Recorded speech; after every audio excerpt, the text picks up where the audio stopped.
دعا اور اس کی قبولیت کا واقعہ۔ طواف کے دوران ایک نبینہ شخص دعا مانگ رہا تھا، یا اللہ مجھے آنکھیں دے دے، یا اللہ مجھے آنکھیں دے دے۔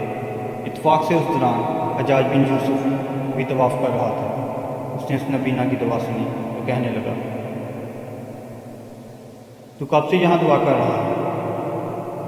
میرے 4 چکر رہتے ہیں، اگر 4 چکر سے پہلے تیری بینائی نہ لوٹی تو تیرا سر قلم کر دوں گا۔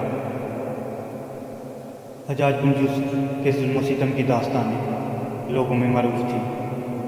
اس کے لیے کسی کا سر اتار دینا یا جان لے لینا کوئی مشکل کام نہ تھا۔ وہ جو کہہ دیتا تھا پورا بھی کر دیتا تھا۔ اب اس بیچارے نبینہ کو آنکھوں کے ساتھ ساتھ جان کی بھی فکر لگ گئی۔ پہلے تو صرف آنکھوں سے محروم تھا، اب جان کے لالے پڑ گئے۔ پہلے تو اس کی زبان پر صرف الفاظ ہی تھے، اب تو اس نے رو رو کر ہزاری سے دعا مانگنا شروع کر دی۔ دل سے نکلی ہوئی دعا بلا قبول ہو کر ہی رہتی ہے۔ اللہ تعالیٰ نے اس کی مراد پوری کر دی، اس کی بینائی لوٹ آئی۔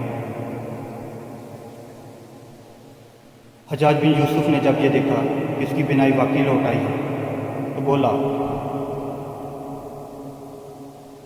جیسے تو پہلے غفلت سے دعا مانگ رہا تھا، اگر اس طرح سال بھر بھی دعا مانگتا رہتا تو قبول نہ ہوتی۔ اس طرح کے ساتھ رو رو کر دعا مانگی تو فوراً قبول ہو گئی۔